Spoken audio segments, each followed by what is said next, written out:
You're listening to the Chopped Podcast, episode number 20. Sweet!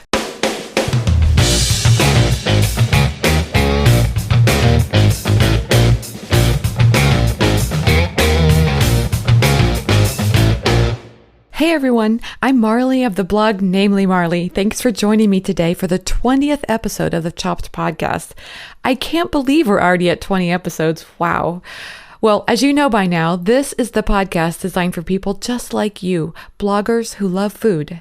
Each week I'm sharing interviews, thoughts, and stories, everything related to food blogging, so we can all learn together what works with food blogging and even a little bit about what doesn't. Today's guest is Sara Corenlius of the site Cake Over Steak. Sara and I are talking about creative revenue streams for food bloggers. And that's because Sara is an illustrator and she does illustrations in addition to photographs of her food. I can't even imagine how much work goes into that, but it's awesome. And she uses those illustrations to bring in extra revenue for her blog. How creative. I kind of have this theory that we don't have to look at our business plan as some linear tool with one single end in mind. In fact, I feel like we should be looking at our business plans a little bit more like a garden. We're planting vegetables here and some, fruit there, or herbs here and flowers over there, that kind of thing, so that we cultivate that garden so that we can reap the rewards. Sometimes a crop is going to be very fruitful one year, but maybe not another. And sometimes there are things that are just out of our control. The one example I have is that one year we had to chop down this beautiful row of conifer trees we had in our backyard because they were struck by some disease, or maybe it was the drought, who knows, or maybe it was a combination of all the things together. But the thing is, it was out of our control. And I think sometimes that's a kind of mindset we could have about business. If we create alternative models of revenue, as an entrepreneur, that just makes sense. If you have ad revenue and sponsored posts, why not also think creatively about some other things that you can do to provide for your audience? Like maybe you're not like Sara and have this illustration background, but you do have superb editing skills, or maybe you have done some virtual assistant work on the side. Why not look at these things as part of your entrepreneurial garden rather than just some side gig that you're hoping to weed out of your garden soon? So I hope listening to this interview with Sara will spark some creative ideas about your own opportunities to cultivate different revenue streams for your blog as well. Before we move on to that interview, don't forget to mark your calendars for October 15th through the 16th for the Chopped Conference. There's so much going on at this year's conference. I'm so excited. On Thursday, October 15th, we'll have the Food Blog Success Summit with Tessa Arias. And we're also going to have a food photography workshop with the talented Matt Armendariz. And then there's the Chopped Conference on Friday. Come spend a day or two hanging out with me and some awesome food blog friends. Trust me, this is more than a food blogging conference. It's an opportunity to be with like-minded people in an environment where we're all on the same level. We're all learning, we're all networking, we're all having fun, and just getting outside of your regular environment to spend time with, these awesome food bloggers. I just have to say, it's just great. So let's go straight to that interview with Sara. Today's intro shout out is to Emily of the Jelly Toast blog. I just like saying that, the Jelly Toast blog. Emily said she was listening to the Chopped podcast recently while packing moving boxes. Oh, Emily, I'm so conflicted today because I know moving can be such a pain, but I also know moving into a new place can be so much fun. So I don't know what to say, but I'm just glad I can be there with you virtually via the Chopped podcast. So what are you doing while listening to the Chopped podcast? Send me a shout out on Twitter or Instagram using #ChoppedCon, and maybe I'll feature you and your site in an upcoming episode. But for today, in honor of Emily, everybody get out the packing tape, rustle up some boxes, and get out those earbuds, and let's talk about all things food blogging and so much more. Hey everyone, I'm so happy to have Sara Corenlius of the blog Cake Over Steak on the show today. Sara, welcome to the Chop Podcast. Hi. Well, thanks for joining me. I am really looking forward to talking with you today, particularly about the creative way that you're creating revenue from your blog. But first, I want to take a step back and just talk to you about how this all began. What caused you to start a food blog? Sure. Well, I started getting really interested in food and cooking in college.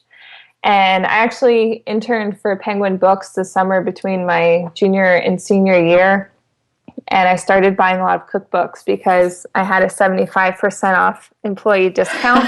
That would be a good motivation, yeah. Oh, yeah, it was dangerous. Yes. And I picked up the book, The Art of Eating In by Kathy Irway. And she has the blog Not Eating Out in New York.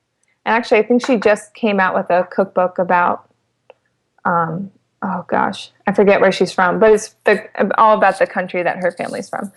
And so anyway, her book was a lot about her journey of starting her own food blog and all of the things that she learned about eating and cooking and how she really learned to love cooking at home through this process. And I just found it so fascinating. So that was kind of my gateway into the food blogging world. And it kind of snowballed from there. And I started reading more and more. And I just became really obsessed. And then I started thinking about the possibility of having my own food blog, but I didn't really have the confidence in myself to, for one thing, to create my own recipes because I didn't have that much experience in the kitchen yet. And I've always been someone who just follows a recipe and doesn't mess with it. Mm-hmm.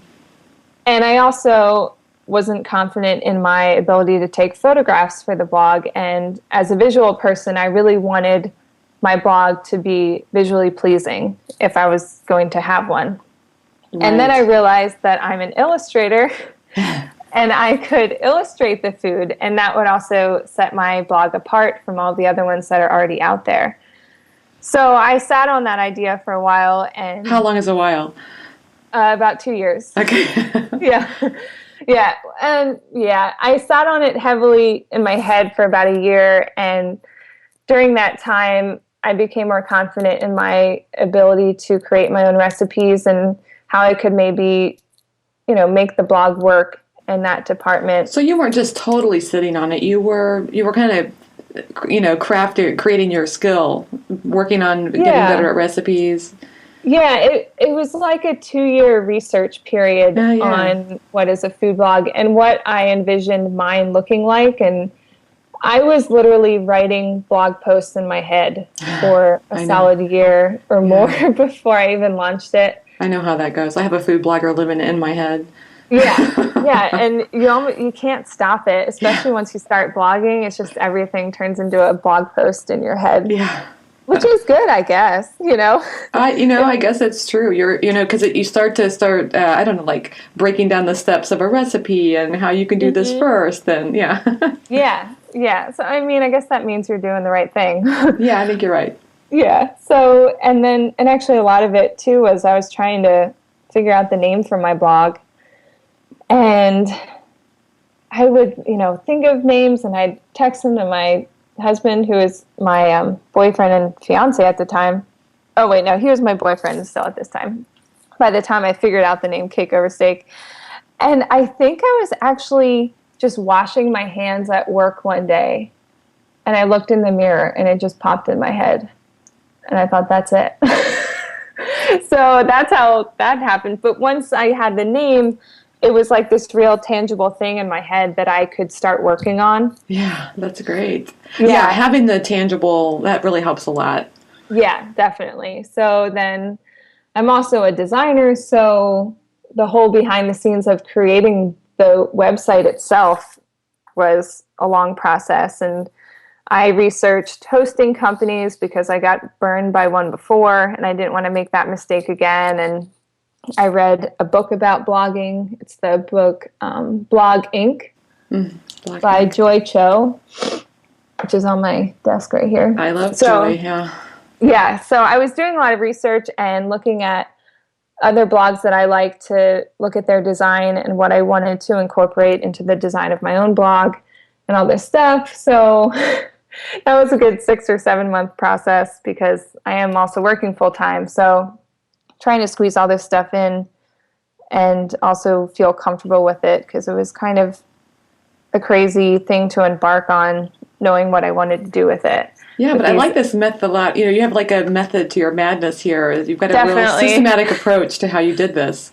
Yeah, and I think it ended up really helping me that I did that because for a long time it was this big idea in my head and it just seemed so big that I had no idea where to start. And my husband has a blog of his own that he started a little bit after mine, and he does his own creative work. And we both kept talking about how, we want to spend more time doing these things. We have these lofty goals for these things that we see for ourselves. And, we both work full time. Then you come home, you might go to the gym, you make dinner, and next thing you know, it's like 9:00 at night. Yeah. And at that point, you just kind of want to sit on the couch and watch more Big Bang Theory episodes or whatever. Yeah. Yeah. So I don't know what it must have been. It was like January of 2013 that we said to each other, you know what, we need to stop saying that we want to do this, because we were both listening to podcasts like crazy. Like every day when we walk the dog or make dinner, it's like, well, I listened to this podcast and they were saying this, and when I start my blog, I want to do this, and just talking shop with each other. Yeah. And we said, okay, fine. From now on, we'll work out, whatever. We might watch TV with dinner, but after that, even if we only have an hour before bed, we're working on our own stuff. And we just started doing that little by little until now here we are about 2 years later, and we both have blogs that have taken us places, and we've met amazing people online and really honed in on our skills, and just we've come so far. And it started from just doing that one little bit every single day. I love that because, oftentimes we look at somebody, we go to somebody's site and we think it looks so nice, and and maybe I didn't know about it before, and it just feels like overnight success. And in reality, there was a lot of thought and you were thinking about through a lot of these details. You were practicing your kitchen skills. You're probably working on your food photography. All this stuff goes into like a 2-year process. Yeah, and I was actually thinking about that today, how my blog is just over like a year and a half old, or not even yet. Yeah, it's about a year and a half old. But really, I've been working on this blog for like 4 years. Oh my gosh. Yes. Like, sure, you see the year and a half of posts that I have, but this thing has been in my brain for 4 years already. Okay, so I got to ask you a question that I imagine other people might be thinking at this moment. Are you glad you did it? Oh, yeah, absolutely. Like, I think about that a lot, especially lately now that I'm more into a groove with it, that if I wasn't doing this, I think I would just constantly feel like there was something missing, or like I was searching for that perfect project or wondering what was on the horizon for me. Yeah. But now it's this, like, I just think about it all the time.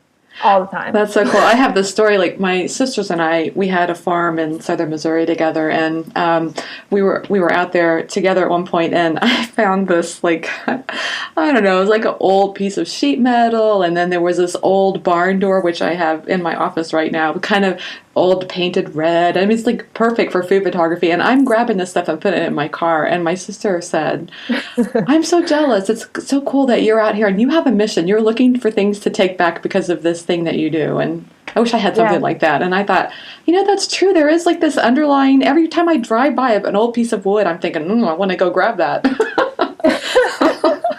Yeah, it's crazy. And one of the things I was scared about with starting this blog was, how am I going to always have ideas for blog posts? Oh, yeah. And it was crazy because once I decided I was doing this and I started working on it, the blog post ideas just started flowing. Like before I even launched, I had a list of probably a year's worth of blog posts. Wow. And, I felt like the more that I blogged, the more the ideas came to me. So I'm not worried about that at all anymore. So how'd you keep track of that year's worth of ideas? Oh, I use Evernote. And great. I just have I have a ton of notes in there for the blog, but I have one main one that's like any random blog post idea I have, I put it into that list. And then if I'm ever in search of something for a specific topic, or just like, I want to try something in this range, then I'll look down through the list and see if something fits. But lately, for the last several months, I feel like I haven't even had to reference that because they just come naturally, or there are group blogger things that happen that something makes around the sense theme. for. Yeah. Yeah. So I don't know. It just keeps happening. I'm like you. I never really have struggled with the ideas, but the time is the issue. Oh, yeah. And that's majorly my problem too, because I am so ambitious in my head about what I can get done. Yeah. And I'm always pushing posts back. And I feel bad. Yeah. I've been collaborating with a lot of people lately, and I keep emailing them like, hey, I don't know if I can get that post done. Can we push it back to this day? Because with my illustrations and stuff, and then I recently, in the past couple months, took over the photography because my husband is a photographer and he was doing my photography for the beginning. So that adds a whole several hours of like photo editing and stuff to everything I was already doing for every post. So let's talk about that for a second. So I did see that on your blog that your husband was doing your photography at the beginning and now you've taken that over. So did you guys kind of work on that together a little bit and you learned from him? Yeah. Every time we did a photo shoot, it was always together. And from the very beginning, I was always kind of coaching him as an art director to get the photos that I wanted. So even though he was my photographer, I was very much an art director. Yeah. And he's not passionate about food photography or anything. And I mean, he was happy to do it for me and he had fun doing it because it is so different from what he normally does. Yeah. But I always had the final say on everything, and we would sit down together and look through all the photos that he shot, and we would pick the ones that we wanted, and that was good, a learning process in itself, because I might say, oh, this one looks good to me, and he might look at a different one of that same kind of photo and tell me why it's better, until the more we did this, we could more easily come to the same decision on photos. Yeah. And then he would edit them, and then I would look at them and say, can you make this a little cooler? Or he would have layers that he would add, because he's a very heavy Photoshopper. Yes. So sometimes I had to reel him in a little bit. But he would leave layers, and I could turn them down or turn them off. And I would be the final decider on how we would crop them and all of that. So, and, of course, I let him, utilize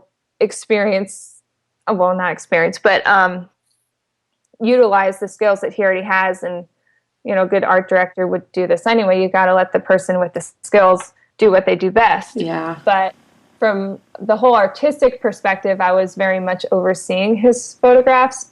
So through that whole process, I started to get the bug, I guess you could call it. To do it yourself. Yeah. Yeah. And I wanted to take over that part of it. And I always knew that this would happen, and I wanted to let it happen naturally. Mm-hmm. Because when I started my blog, I just didn't have that passion for the photography portion of it. So I let him do it. And, through that whole process, we kind of figured out what I really want my photos to look like, which I'm still figuring that out. I know how that feels, yeah. Yeah, especially now that I'm doing all of it myself. So, and also he has been blogging more and more and doing his own stuff, and it was just becoming too much for me to monopolize that much of his time. Right. So the photo shoots were becoming very stressful for me, because I felt like I was keeping him from his work, and I wanted to get it done as soon as possible, and I'd feel bad if it took longer than we thought it would. And I thought, well, if I'm doing this myself, I can take an entire Saturday and practice the photography and not feel stressed about it, because it's just my time that I'm taking up. You and I share this in common, and my husband is a photographer as well, but he shoots landscape. Okay. And so it's really strange to understand that there's so many differences between different kinds of photography and landscape and food, and there's just so many different kinds, and it's a really different skill and different lighting, different all of that stuff. Yeah. I was actually reading about that on your blog today, and I thought that was really interesting how we have that in common. Yeah. So we're kind of the opposite in that I really wanted to do this on my own, and now we are starting to work together more, which I really love. Oh, okay. But it's definitely, There's some challenges. Food photography is not easy. And so like you're saying, you're still trying to figure out. I feel like I'm still trying to figure it out. And I feel like I should have had it figured out by now. But Yeah. There's light, there's dark, there's, shadows. There's all these different types of food photography. And sometimes you might feel like you've got one nailed and then you switch over to another. And yeah. And then you wonder, how many different ways can I even style this stuff? Oh, yeah. Oh, the styling, that's a whole other topic. I know. Yeah. I'm just trying to have fun with it, though. And I really am. So what's your favorite tip for someone who also is, maybe they're new to food photography and they're getting into it? Would you have a favorite tip since you've been through this and now you're kind of on the other side? What would you say to people? Well, I think, the very first photo shoot I did by myself entirely was for my peanut butter and jelly cupcakes, which were posted back in February. And I spent 4 hours photographing those cupcakes. Oh my gosh, that's a long time. Yeah, there's a long time. And I mean, they had to bake, partway through that and all that stuff. But I really just put on some music and I totally relaxed and I set aside that whole Saturday for doing that. Oh, that's great. And I allowed myself to just really have fun with it. And I ended up with like 20 photos in that post, like twice as many as we normally do. Yeah. But yeah, and I mean, before I started doing this, maybe a month or two before I actually started taking my own photos, I was reading a lot online about it and looking very critically about, looking critically at other food photos online and figuring out what I really liked in some and what I didn't like in other ones and what my style was leaning towards. But also, I feel like Instagram really helped me with photography as well, because just using those simple editing apps on my phone for my Instagram shots over the past year or two has helped me develop my style and aesthetic for what I like in a photo. So now that I'm actually developing photos, like raw camera photos in Photoshop, I've been trying to pretend that it's an Instagram photo and think about what I would do in those. Yeah. Kind of simplify it in that way. So I feel like if I had done this 2 years ago before I was posting a lot on Instagram and messing with those editing apps, then I would not find it to be as natural as I do now. Oh, that's great. I love that, because that's like a way of saying if you're a little nervous about getting into the food photography, the DSLR and shooting raw, even just doing something like Instagram is a great way to get started. Yeah, and even some people use just iPhone photos for their blogs, and they look great. Yeah, I talked to Liz at the Lemon Bowl, and that's what she does. I was so shocked because I love her photography. Yeah, so if you're scared, just use your iPhone and mess around with some apps. So Sarah and I are here to say, don't put so much pressure on yourself, right? Yeah. Work with what you've got. So what's your favorite part about food blogging? I think it's really connecting with other food bloggers and other people online. So I mean, I kind of knew that would happen because I had seen other food bloggers talking about being friends with each other and, communicating online in a certain way. But once you are kind of in that niche and you have the validation of having your own blog, you become a peer instantly. Mm-hmm. So, I had probably tweeted with some of these people before, just when I made one of their recipes or something. But once you have that blog behind your name and a face, online that they can come back to and learn about you, it just becomes so easy to feel like you know each other. And I think actually know each other. So, I mean, I share a lot of stuff about myself online, I'm pretty open. Yeah. So, and via social media, it's so easy to follow along with, someone's on vacation or, what's going on in their life. I know. It can be kind of creepy sometimes if you meet someone that you just already know so much about them. Yeah, you sound like like you're stalking them or something. Yeah, it's like, oh yeah, I saw you were here last week. That's so cool. How was your trip? Yeah. Yeah. But yeah, it's really great. And then you can talk to them about the struggles of being a food blogger. And, I've met a couple people in real life that are other food bloggers that I'm friends with, and other people that I would love to meet one day, and we email each other and, just do fun things online. And so, yeah, that's one of my favorite things for sure. It's just the whole community of it. That's great. So, Sara, one of the reasons I wanted to have you on the show is because you found a creative way of creating revenue from your blog, and I wondered if we could talk about that because you had mentioned here a couple of times that you're an illustrator and in graphic design, and actually you do that on your blog itself, and as a result of that, that's, like you said, kind of built up your portfolio and hopefully created some leads for you to do illustrations for other people. Can you talk a little bit more about that? Sure. So like I said, I knew that doing illustrations would be a way to set my blog apart, but also, and part of the reason why I spent so much time behind the scenes of this blog before I started it is because I wanted to approach it as a side business from the very beginning, mm-hmm. because I'm aware of the fact that people are full-time food bloggers, and that's a dream of mine to do that someday. That's my dream job. So, and I know that making income just from ad revenue is extremely difficult. So I thought, well, with these illustrations, I can easily sell prints of these online, and then I automatically have an extra source of income. And also, it should help lead to freelance opportunities. So it was always a part of my blog business plan, I guess you could say. I like it because it really sets your blog apart. When you go there, you see these illustrations of the food in addition to the photos. Mm-hmm. And it's like your lead shot, and it looks great. Really, really does, like you say, set it apart. Mm-hmm. Yeah, so that's been really helpful because, I'm not making a ton of money or anything from my blog yet, but it is growing, and it's been able to cover the costs of running the blog itself with hosting and domain names and all that stuff, and buying the paper for the prints. And also, I'm going to the Blog Her Food conference in November, and it's going to end up paying for that as well. Nice. That's really great.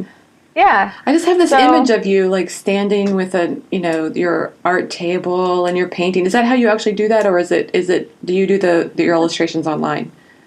Well, usually for the majority of them, I do a full value pencil drawing that I just do here at my desk while looking at my reference image on my computer. Mm-hmm.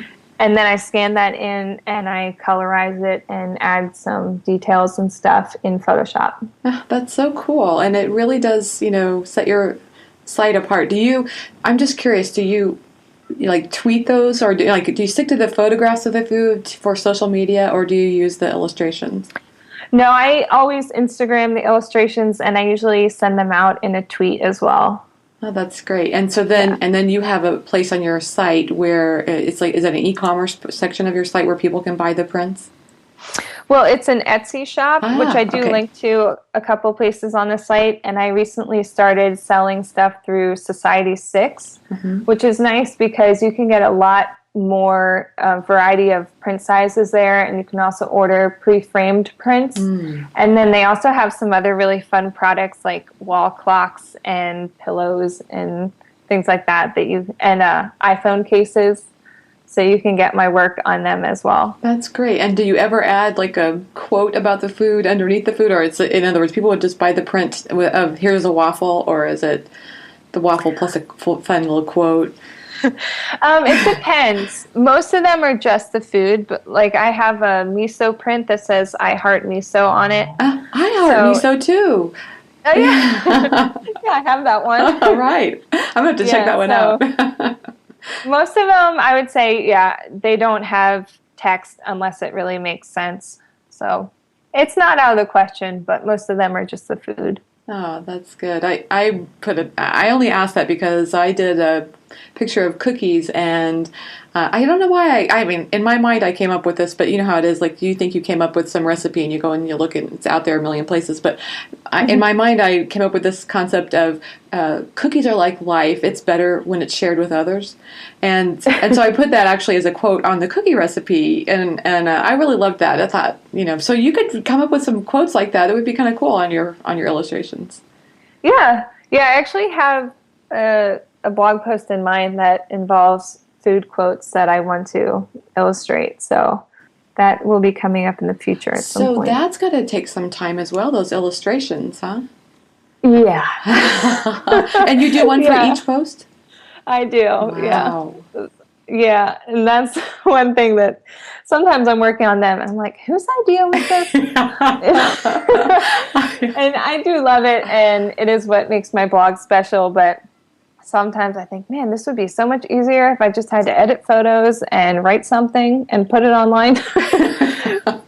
So, yeah, that's a big reason why a lot of my posts will end up getting pushed back, because I might allot 2 or 3 evenings worth of time working on it, and I'll get to the end of the second evening and I'm not even done with the drawing portion yet. And it's like, well, this is going to take a little bit longer. Do you have a schedule, like you're trying to get out 1, 2, 3 posts a week, or how do you have that? Oh, it's like 1 a week, yeah. So that illustration, I'm sure, is probably your backlog then, huh? I mean, you know, if your bottleneck is what I meant. Like if you probably have all these other things ready. The recipe's ready, the photos are ready, but you're just doing that illustration. Yeah, well, that and the photos these days, because like editing the photos can easily take me a whole evening. And part of that is I need to start editing down to fewer photos that I need to develop and whatnot. But yeah, I'd say, I mean, it all takes a long time, you know, with the writing of them and the photo editing and the photo shoot, and there's the recipe testing and all that stuff. But yeah, I think on average the illustrations probably take me 5 to 7 hours of work or longer. Yeah. So I always wonder if that's one advantage when you have a job that can help support this growing, fledgling business that you've got. You know, like, can you then feel a little more comfortable to invest in some things? Like, for example, I use CoSchedule to help me plan out and do some of my shares. I don't know. Do you have any tools like that you use? I need to look into CoSchedule, because I've heard a couple people mention that one. It's nice. But mainly I just use my Google Calendar to obsessively plan everything. Yes. Google Calendar is good too, yeah. Yeah. Yeah, I think that's a really good point, because I have a full-time job now that I love and it supports me. Mm-hmm. So, you know, like I said, I'm not making a ton of money from this or anything, but it's covering my expenses for the blog itself and helping me grow that on its own. Mm-hmm. But I've also been very picky about spending my time on the blog and doing the work that I want to do, and just having faith that the more that I do this stuff that I want to be doing, that someone will start paying me for it. Oh, that's good. And I've had some requests to do commission, you know, freelance work that I've turned down, because it's just not the work that I want to be doing. And the thought of spending my time on that, even for money, instead of doing work on my blog, is just not worth it for me. Yes, that makes great sense. You know, you're doing this because you love it. Why would you take on something on the side of that you don't? Exactly. So, or if it is something that I'm not super interested in, I just raise my price high enough to make it financially worth it for me. There you go. So, yes. But yeah, I've had a couple instances where someone wants me to do something for freelance work, and I look at my blog schedule and it's like, I just don't have time for that, because I'm doing all this work that I'm not getting paid for. But yeah, having the full-time job affords me the luxury to be that picky about it and to let it grow slowly and organically. So that's great. It's a definite benefit of having that. Yeah, that's great. I like you have a nice methodical approach to these things, and I like you having this criteria that helps you say no, because it's not easy to say no. Yeah, it really isn't. I always feel guilty. Yeah. And my husband has the same problem with this, and he'll always ask me, you know, when he gets an offer for a commission or something, you know, if it's not something he wants to do, it's like, okay, well, just tell them you don't want to do it. You know, you don't have to do it. Or if you kind of want to do it, then charge this much for it, you know? Yes. So we're always helping each other in that department. My husband always used to advise me to pretend to be Oprah. You know, like, could you imagine Oprah doing something for, you know, that she didn't want to do, or, you know, just take it on for a moment. Yeah. That's not a bad idea. Mhm. Yeah. So what's your favorite social media platform right now? Instagram. Yeah, I mean, I know everybody says it, but that's because it's great. It is so good, yeah. So what are your favorite ways of using Instagram? I know you talked about looking at others' photos. That's great too. hmm Yeah, I mean, I get a lot of inspiration for food photography on there. There are just so many great accounts in that department. But it's also been nice to share my illustration work on there. And lately, I've started sharing kind of a behind the scenes picture of the actual pencil drawing that is like the first step in my Oh, how illustration. cool. Yeah. Yeah, so people have really enjoyed seeing those. And then, like, just today, I posted a picture of one of my etchings that I did at work because I etch gravestones in my day job, and people always find that pretty fascinating. Yeah, say So, that again. You etch gravestones for a living? yes, I I mean, like etch. physically etch them? Yeah, Wow. yeah, it's really bizarre. I use a really tiny diamond tipped Dremel tool, and I etch the polish off of polished granite. And then that reveals the unpolished granite underneath. And it's usually done on black granite because there's a high contrast. So the polish is black and the granite underneath is a light gray. Yeah. So I'm like etching away all the white parts of an image. Wow, I just never have thought about somebody. I mean, I must have thought that was done by a machine. I didn't think about that. Wow. Yeah, we do have a laser machine that can also do it, and I operate that and create the files for it. But then I get to do the really fun custom scenes of, someone might want a deer scene with their family's cabin in it, but they also want a stream here with a fish jumping out of it and their family's tractor in the field or something. Wow. So I get to do all that. Well, how nice it is that it's probably a very sad moment in somebody's family, and you're creating this piece of art that they can go back to for years and years and be reminded of that loved one, and you're creating a piece of beauty out of something that's really sad. So that's nice. Yeah, and I really enjoy it because I think it's one of the best options in my field for creating really meaningful work. Yeah. Even though it might seem mundane to me, it's like I know whatever I'm etching is really special and important to someone else. Yeah. And it's funny because before I worked at the job I have now, I was doing ads for my local newspaper. So I was creating something that very nobody disparate, yes. really cared about. Yeah, that they would literally throw away that same day. And now I'm etching like memories into granite, and it's going to be around for thousands of years. Wow, that's a lot to take in right there. Yeah.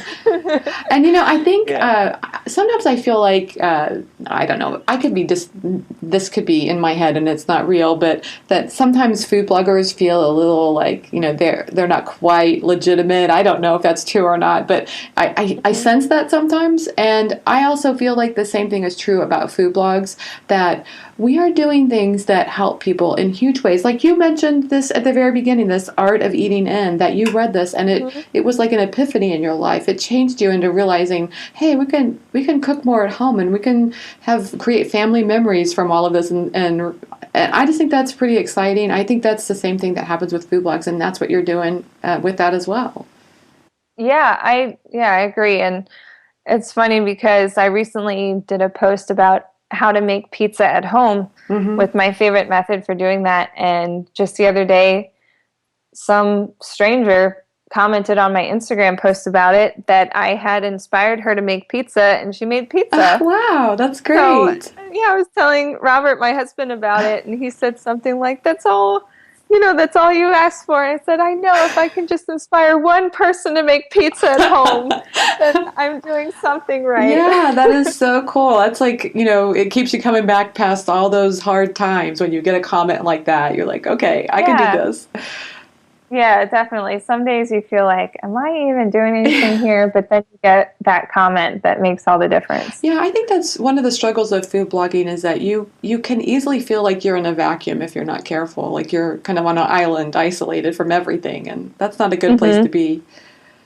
Yeah, and I think it can be hard too because, like I said, I think about this all the time. Yeah. So my entire world revolves around my blog and my calendar. It's like, oh, well, I can't go to that thing because I have to do a blog photo shoot that day. Yeah. And then you go and you mention it to someone else, and you feel so silly sometimes saying, well, I have an illustrated food blog, and I wrote this post about blah, blah, blah. Yes. And, it's such a big part of our world, but to everyone else, it's just a little blip. Right. And it's easy for them to think of this as, insignificant. But in reality, it can make a big difference in a lot of people's lives.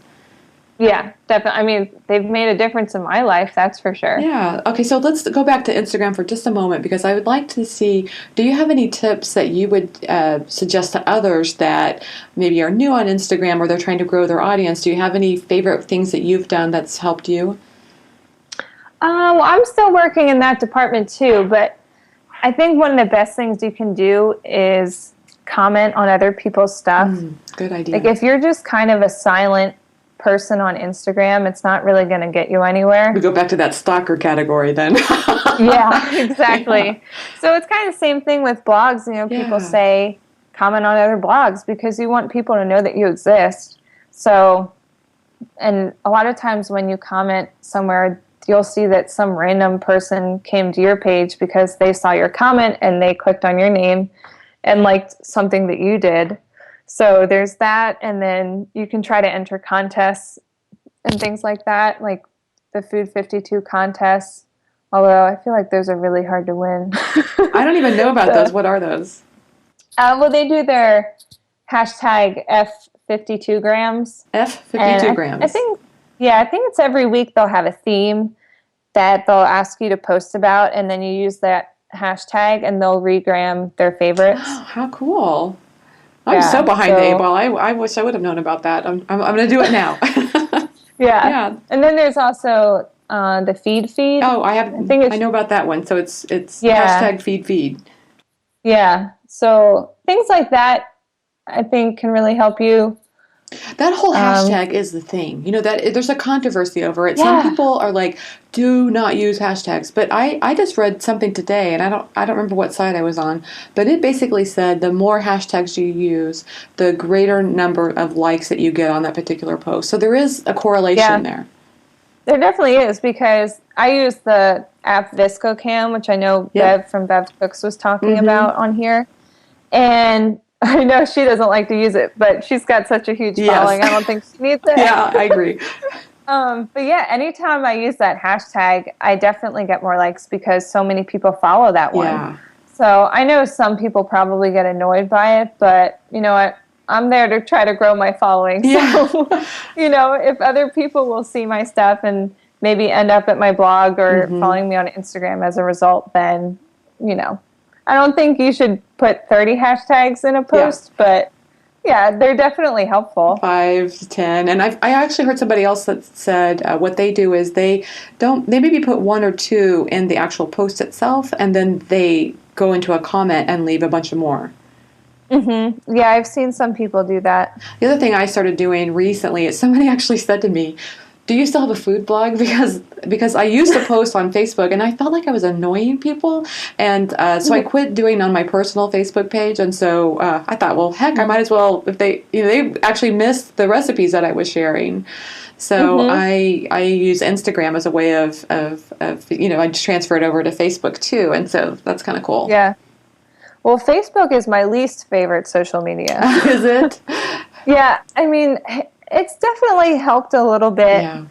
Like, my husband has a really pretty big Facebook following, and he'll post something and instantly have 200 likes on it. And I'm like, how are you even doing this? You're like a Facebook magician. Yeah. Because Facebook drives me nuts because they'll share your stuff more if it's popular. Yeah. But it's not going to be popular if you don't show it to anyone. Yeah, exactly. So sometimes I go on there and it says seen by 17 people. I'm like, well, thanks, Facebook. So then I have to like it with my personal page and share it with my personal page just to trick Facebook into showing it to more people. See how popular this post is? Yeah. Yes. Yeah. So, I mean, I think Facebook helps, and there are people out there who prefer to follow blogs through Facebook. So I think it's important to kind of put your eggs in all the baskets unless you definitely don't want to deal with Facebook. But that's one that really drives me nuts. I agree. And at the same time, I'm also, very aware that it can send a lot of traffic if you use it right. It's just, it's finding that sweet spot and also having time for a life that can be hard. I know. And the other thing is, I guess you're supposed to post multiple times a day. Yeah. But I'm only having a new post like once a week. So, 3 times a day I have to post other people's content, which is fine because, if you're following my blog, then you'll be interested in this other stuff too. But then it's just like this chore that every day I'm supposed to go post stuff on Facebook so that they think I'm active on there. Yeah. It's just all a big game. I think that's a reason why so many people like Instagram, because it doesn't feel like all those games. Yeah. Like a lot of these other social media sites, they're like, share this and share that and do it this way and do it. And I feel like Instagram is just like, just put it out there. I don't know. I could be wrong, but that's how it feels like to me. Yeah, I think that's a good point. Because even with Twitter, there's favoriting and retweeting and retweeting with a comment and all this stuff. And Instagram, you just put a picture out there and you like it or comment or you don't. Yeah. And then people see it or they don't. How much easier can that be? I know. But that's also kind of similar where the more likes you get, the more likes you get. Yeah. So once it's popular, it just gets more and more and more popular. Yeah, exactly. In fact, I've even noticed Instagram starts to promote some after they've gotten so many. That's kind of nice. Yeah. Do you use Snapchat at all? I do not. I have not boarded that train yet. It kind of scares me. Me too. I've heard it's like the next big thing, but I just, my brain can't handle it right now.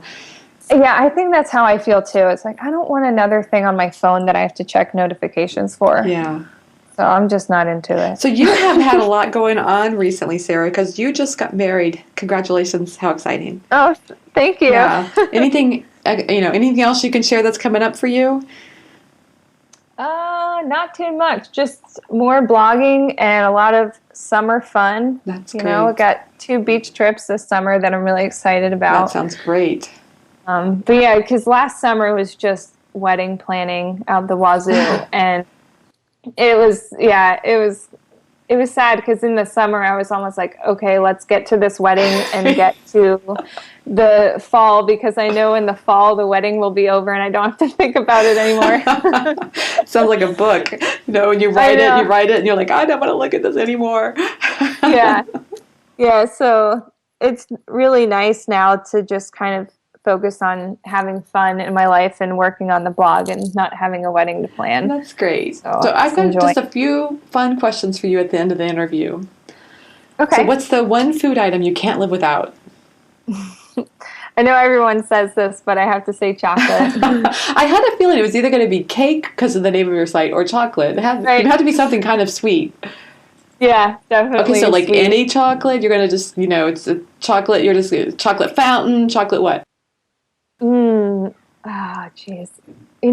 My name is Cake Over Steak, but I think I like brownies and chocolate chip cookies the best. There's nothing like a good brownie. I know. I love brownies and chocolate chip cookies and cake. Anything with chocolate in it. I know. Why is it so good? I don't get it. But, they say it's actually good for you too, chocolate. Yeah, probably not the ones that I eat, but... So you're not a big fan of the dark chocolate? I have to be really in the mood for it. And it's not one that I can binge on, which I guess is a good thing.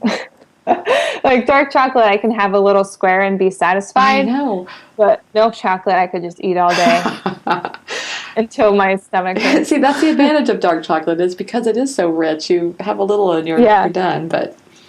Yeah. It depends on what your goals are, I guess. I guess so, yeah. What's the favorite app on your phone? Evernote. I wondered if you were going to say that based on the earlier question in this interview. So you really like Evernote. I do. I started planning my blog in there. Like I said, I have one particular note with just a whole mess of blog post ideas. But then I've started using it for recipe testing, where I might research a recipe and actually write out all of the steps that I think it will be and all the ingredients online in their actual web Evernote thing. And then when I'm in the kitchen actually doing it, I can just kind of tweak it on my phone in my app. And then I do most of my blog writing while I'm on my lunch break at work. So then I can pull that up online and reference that and actually write out the recipe and do things like that. Or if I'm reading a cookbook that I'm planning to post about, I'm usually reading them in bed before I go to sleep. So like I said before too about always writing a blog post in my head, I'll think of things as I'm actually reading the book that I want to say in the post, so then I can start a new note about that blog post and jot down my thoughts as I'm reading. And then when I go to compile the actual post, I can look back at all these thoughts I had and kind of reorganize them into an actual readable blog post. That's great advice, because I've said this too many times, I know, but it's one of my big struggles is as I'm in the kitchen and I'm this blogger that lives in my head is talking to me and saying, oh, you can write about the beautiful flowers that are outside your window while you're making this recipe or whatever. I don't know. It's better than that. And then I sit down at the computer and it's like blank screen. It's all gone.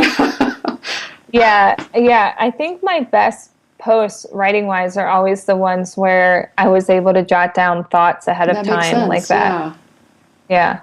I wonder what that is about cooking, that it seems like it just, I don't know, just like all the creative sparks in my brain are firing. And then the computer has the opposite effect. What is the deal with that? Yeah. Okay, so do you have any time for TV at all? You don't sound like you do, but if you do, what's your favorite shows? Okay. Well, we're really weird about TV. We don't have cable or whatever. We don't either. Yeah, you don't need it. No, you don't need it. Come on, really. Cancel your cable, everybody. No, kidding. Yeah. So we usually only watch TV while we're eating dinner. And sometimes on the weekends we might spend more time in the evening relaxing, watching TV. But we're also really weird because my husband hoards actual DVDs of stuff. So we have entire series of TV shows that we are working our way through from this DVD collection. Oh, cool. So right now we're watching Buffy the Vampire Slayer. Okay. And we're still finishing up Big Bang Theory. And I love Gilmore Girls, so we recently finished watching that. It was his first time watching it. I am Gilmore Girls. I just want you to know, I share so much in common with that show. It's not even funny. Oh, yeah? Yes. It's the best. Have you heard of the podcast Gilmore Guys? No, Oh, you got to look that up. Is it funny? It's it's hilarious. It's two guys out in LA in that whole scene, but the main host, Kevin, has seen the show many, many times. He grew up watching it like I did. And then his co-host, Demi, has never seen it. So he's working his way through it. And each podcast episode, they talk about one episode of the show. Oh, man. Yeah, but they've even had Helen Pye on, I think she's an associate producer, but she was kind of the music director for it. And Sam Phillips, who did all of the little la-las and stuff. Yeah. They had them on. I think they're going to have Keiko on, who plays Lane. Oh, okay. And they have other guests on who are either huge fans of the show or have never seen it. And it's my favorite podcast. Well, they need to have me on the show, because I was actually taking notes for a while about how closely my life, like I was a single mom for a while, and my daughter has, my middle name is Adele, and I gave it to my daughter as well, so we have the same name. I mean, there's a lot. It's just, I can't even think of them all right now, but that's a great show. Yeah. I love, and there's just such good humor that comes through in the different characters. I love it. Yeah, I've seen the whole show like 10 times. So I love that. And the other time that we love watching TV is actually on road trips, because since we have all these DVDs, we have a mini DVD player. So whoever's not driving will watch a show that the one driving has already seen. So we actually watched most of Gilmore Girls while I was driving in the car. and Robert was watching it in the passenger seat. And that show's so dialogue heavy that I could just listen. And you know what's going on, yeah. Yeah, I know exactly what's going on. So we do a lot of our TV watching through that. So right now I'm watching the OC while we road trip, because Robert has already seen all of it. The OC? Yeah, it's with Adam Brody and Misha Barton and Rachel Bilson. It was on I think at the same time as Gilmore Girls. Oh, okay. I missed it. Yeah, it's kind of a Southern California teenage soap opera. How fun. So that sounds like a good list. You've got a nice little list of shows that you like to watch. Yeah, we've got more on deck as well. That's great. So you sound like you've got so much going on, and I'm just curious, outside of your illustrations and work and blogging and the kitchen and everything related to that, do you have any hobbies? I think working out. That's a good one. That goes well with food blogging. Yeah, it definitely does. But I played 3 sports all through like middle school and high school. Oh, cool. And then I went to college, and I went to a really small women's visual arts college, and we didn't have any sports or anything. So it's always been a part of my life. What sports did you play? I like to run. Well, I did field hockey, basketball, and softball, and I actually had a short stint as a power lifter. So I'm actually a 3-time powerlifting champion. Look at you! You are prepared for strength in your life. Yeah. Power lifter. Wow. Yes, I was blessed with natural upper body and lower body strength for a female. I like that. We all need to cultivate that upper and lower body strength. Yeah. It's a good metaphor for being a food blogger, I think. Yeah. So it definitely helps to balance out all of the baking that I do. And yeah, especially these days, I feel like if I'm not at work and I'm not sleeping, I'm either cooking or blogging or working out. Yeah. That's great. Which is fine by me. Yeah. So Sara, how can people find you online? Well, you can go to my blog, which is cakeoversteak.com. And on Facebook, it's facebook.com/cakeoversteak.